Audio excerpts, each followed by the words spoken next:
Gold, trusted gold buyers. మీరు తాకట్టు పెట్టిన బంగారాన్ని విడిపించి ఈ రోజు ఉన్న మార్కెట్ ధరకు కొనబడను.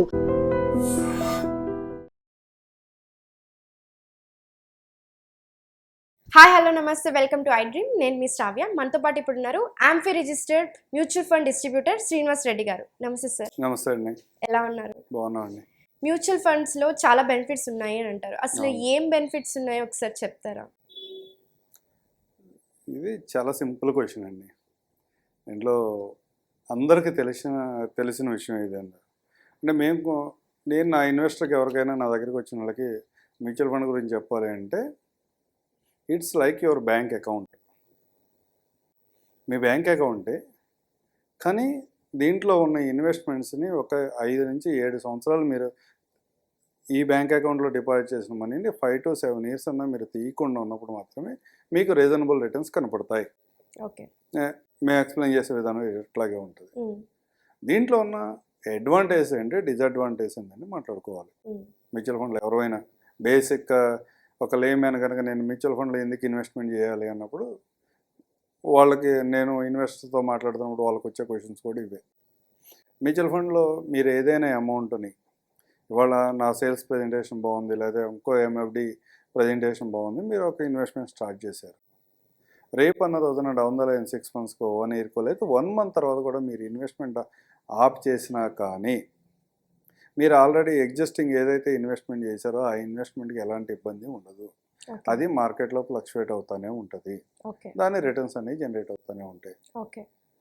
రెండోది, దీంట్లో ఉన్న అడ్వాంటేజ్ ఏంటంటే కన్వీనియంట్. సపోజ్ ఈరోజు ఒక ₹1,00,000 శాలరీ వచ్చే అతను మ్యారేజ్ కాలేదు అనుకుందాం, దానికి ఒక 60,000-70,000 రూపీస్ అతనికి సర్ప్లస్ ఉంది.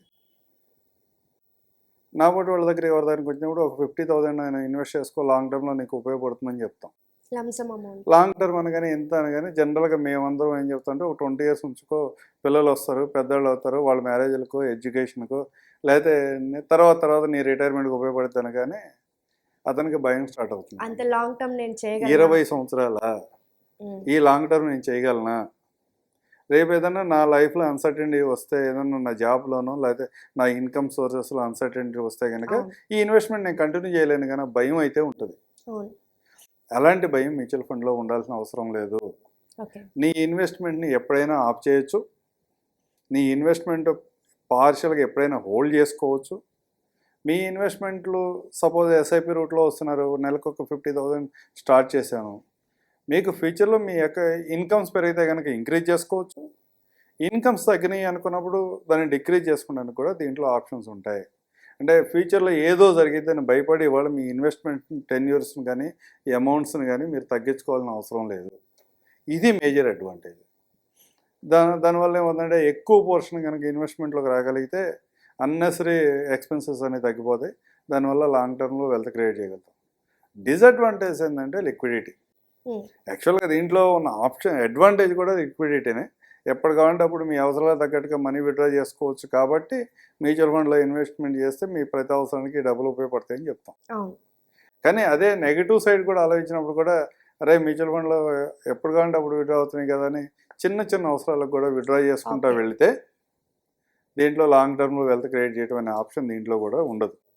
అందుకని ఎవరైనా మ్యూచువల్ ఫండ్లో ఇన్వెస్ట్మెంట్ చేస్తామంటే ఆప్షన్స్ అన్నీ అవైలబుల్లే ఉన్నాయి, కానీ మన కంట్రోల్ చేసుకుని కనుక లాంగ్ టర్మ్ ఇన్వెస్ట్మెంట్ చేసుకోగలిగితే దీంట్లో ఉపయోగపడుతుంది. ఓకే సార్, నాకు ఒక డౌట్ ఉంది. అంటే యాక్చువల్లీ ఒక ఎగ్జాంపుల్ కూడా తీసుకుందాం అనుకుంటున్నాను. ఏంటి అంటే మా బ్రదర్ ఒకరు ఉన్నారు, ఆయనకి 30 years ఉంది. రీసెంట్గా వాళ్ళకి ఒక 6 months అయింది బేబీ పుట్టి. ఆయన 20,000 ఎవ్రీ మంత్ మ్యూచువల్ ఫండ్స్లో ఇన్వెస్ట్ చేద్దాం అనుకుంటున్నారు. ఎన్ని రోజులు చేస్తే వాళ్ళకి బెనిఫిట్ ఉంటుంది ఫ్యూచర్లో?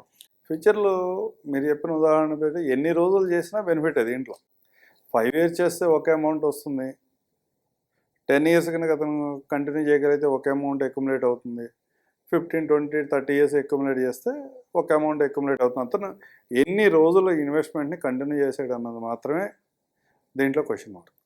5 years ఉంటాడా, 10 years, 15, 20, 30 years ఎన్ని రోజులు ఉంటాడు అనేది ఒక మనం క్లారిటీగా ఒక సెట్ చేసుకోగలగాలి. సెట్ చేసుకుని దాని ప్రకారం ఫండ్ సెలెక్షన్ జరుగుతుంది. ఈ ఫండ్స్లో ఇన్వెస్ట్మెంట్ అంటే లైక్ టెర్మినాలజీ గురించి మాట్లాడితే స్టాండర్డ్ డీవియేషన్ అనేది ఒకటి ఉంటుంది.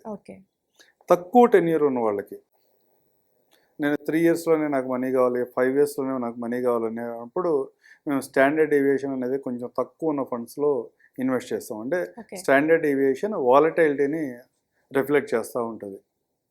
అంటే బీటా అంటాము. ఆ బీటా కూడా లెస్ దెన్ 1 ఉన్న ఫండ్లో ఇన్వెస్ట్మెంట్ చేస్తే అతని ఫండ్లో వాలటైలిటీ తక్కువ ఉంటుంది. అట్లా కాదు నేను 15-20 ఇయర్స్ ఉంటాను అన్న సందర్భాలు ఉన్నప్పుడు మేము కొంచెం హయ్యర్ వాలటైలిటీ ఉన్న ఫండ్స్లో కొంచెం లోయర్ బీటా అంటే బీటా కూడా మోర్ దెన్ 1 ఉన్న ఫండ్లో ఇన్వెస్ట్మెంట్ చేస్తే అతనికి లాంగ్ టర్మ్లో ఇంకా ఎక్కువ రిటర్న్ నేను జనరేట్ చేయగలుగుతాను. ఓకే. ఇలా టెన్యూర్ బట్టి సహజంగా మేము ఒక మార్కెట్లో ఒక ఉదాహరణ చెప్తాం.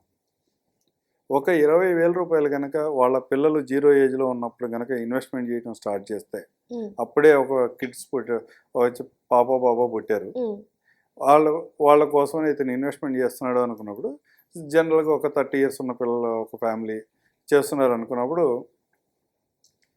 ఈ 20,000 రూపాయలు అతనికి ఎక్కడెక్కడ ఉపయోగపడతాయి అనేది నేను చిన్న ఉదాహరణ చెప్తాను. ఓకే. ఇది అందరికీ సరిపోతాయంటే మనం ఏం చేయలేము దానికి. కానీ అతనికి ఇంటర్మీడియట్ లెవెల్లో కనుక మొదటి 2 సంవత్సరాలు 16-17 సంవత్సరాలు వచ్చినప్పుడు ప్రతి సంవత్సరం ఒక 5 లక్షలు విత్డ్రా చేసుకోవచ్చు.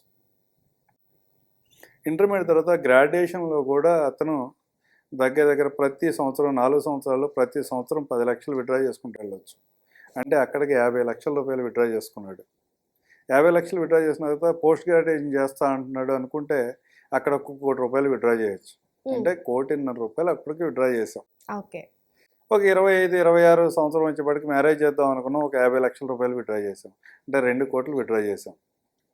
ఇంకొక ₹2 కోట్ల ఇతనికి 60 వచ్చేపాటికి ఇతనికి ఒక రిటైర్మెంట్ కోసం ఒక ₹2 కోట్ల అక్యుములేట్ అవుతాయి. అంటే ఎంటైర్ 30 ఇయర్స్ పీరియడ్ కనుక అతను 20,000 రూపాయలని కంటిన్యూస్గా చేసుకుంటూ వెళ్తుంటే ఇంటర్మీడియట్ లెవెల్లో కానీ, గ్రాడ్యుయేషన్ లెవెల్లో కానీ, పోస్ట్ గ్రాడ్యుయేషన్ లెవెల్లో కానీ, మ్యారేజ్ లెవెల్లో కానీ, లేకపోతే అతని రిటైర్మెంట్ కోసం కూడా ఒక రీజనబుల్ కార్పస్ని అయితే మనం క్రియేట్ చేయొచ్చు.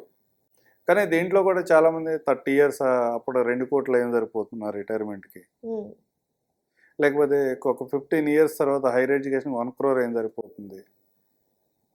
ఇలాంటి క్వశ్చన్స్ చాలా వస్తూ ఉంటాయి. ఏదో లాంగ్ టర్మ్ గురించి మాట్లాడుతున్నారు కానీ లాంగ్ టర్మ్ ఇవేం సరిపోవు అనుకున్నప్పుడు మీ ఇన్వెస్ట్మెంట్ ఎక్కువ పెంచుకోవాలి. 20-25 చేస్తామా, 30 చేసుకుంటావా, లేదా నీ ఇన్వెస్ట్మెంట్ ఆప్షన్ బట్టి నా దగ్గర ఈరోజు 20 కూడా రెడీగా లేవు. కానీ నాకు ఈ పర్టికులర్ మీరు చెప్పిన సందర్భాన్ని బట్టి నాకు అంత అమౌంట్ కావాలనుకున్నప్పుడు దాంట్లో స్టెప్ అప్ ఎస్ఐపి అంటాము, లేకపోతే మీ దగ్గర ఎప్పుడైనా చిన్న అమౌంట్స్ అక్యుములేట్ అయినప్పుడు వాటిని యాడ్ చేసుకుంటూ వెళ్ళడం వల్ల రకరకాల ఆప్షన్స్ ద్వారా వీటిలో క్రియేట్ చేసుకోవచ్చు. అంటే మ్యూచువల్ ఫండ్లో ఉన్న ఓన్లీ కన్వీనియన్స్ ఏంటంటే మీ అవసరానికి తగ్గట్టుగా మీ ప్రతి అవసరాన్ని రిఫ్లెక్ట్ చేస్తూ ఒక ప్లాన్ అయితే క్రియేట్ చేయగలుగుతారు ఎవరైనా సరే. అదే నేను ఇంతకుముందు చెప్పిన క్యాలిక్యులేషన్ కూడా డౌన్ సైడ్ 13% CAGRతో క్యాలిక్యులేట్ చేసి చెప్పింది ఇదంతా కూడా. ఎవరైనా ప్లాన్ క్రియేట్ చేయగలుగుతాం. ఆ ప్లాన్ని ఎగ్జిక్యూట్ చేయాల్సిన బాధ్యత ఎవరైతే ఇన్వెస్ట్మెంట్ చేస్తున్నారో వాళ్ళదే. ఎందుకంటే మార్కెట్ సైకిల్స్ రకరకాలుగా రోజు న్యూస్ పేపర్ చదువుతుంటే మార్కెట్ పెరుగుతుందంటాడు, ఒక రోజు తగ్గిపోతుందంటాడు, క్రాష్ అయిందంటాడు, ఏదో జరిగిపోతుంటాడు. ఇలాంటి వాటిని ఇగ్నోర్ చేసి లాంగ్ టర్మ్ ఉండగలిగితే కనుక రిటర్న్స్ వస్తాయి. ఓకే.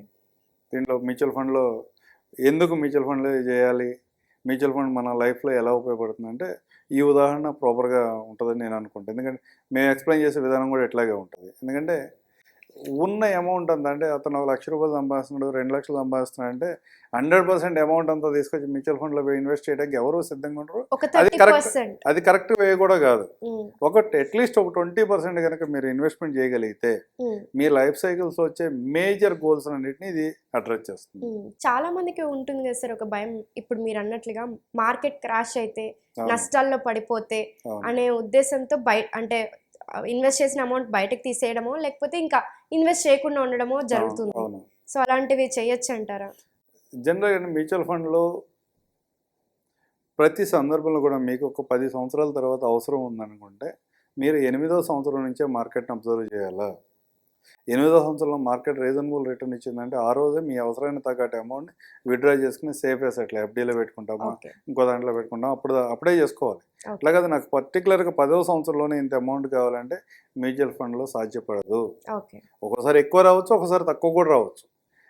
అట్లా కనుక మీరు ప్రాపర్గా ప్లాన్ చేసుకుంటూ వెళ్తే మ్యూచువల్ ఫండ్లో మీకు ఎలాంటి ఇబ్బంది ఉండదు. లేదా ఒకసారి మార్కెట్స్ ఏమైనా క్రాష్ అయితే సహజం కూడా, ప్రతి 5-8 సంవత్సరాలకు ఒకసారి మార్కెట్ ఎంతో కొంత సెట్ బ్యాక్ అవుతూ ఉంటుంది. మార్కెట్ ఆ సందర్భాలు వచ్చినప్పుడు మీరు వెయిట్ చేయాల్సిందే. మళ్ళీ రికవరీ అయ్యేదాకా వెయిట్ చేయగలిగితే మాత్రమే ప్రాఫిట్స్ ఉంటాయి. కానీ ఆ సందర్భంలో విత్డ్రా చేసుకున్న తర్వాత మార్కెట్లో రిటర్న్స్ రాలేదంటే కనుక ఎవరు చేయగలిగేది ఏం లేదు. అలాంటి సందర్భాలు వస్తాయి కాబట్టి మీరేమన్నా ప్లాన్ చేసుకుంటున్నారంటే ఆ టార్గెట్ ఇయర్ కంటే ఒక 2 years ముందు నుంచే జాగ్రత్తగా ఉండమంటాం. విత్డ్రా చేసుకుంటూ వెళ్తే కనుక ప్రాపర్ ప్లాన్తో కనుక మనం ఎగ్జిక్యూట్ చేసుకుంటూ వెళ్తే కనుక ఎలాంటి ఇబ్బంది ఉంటుంది మ్యూచువల్ ఫండ్లో. Okay sir, thank you so much. Thank you అండి.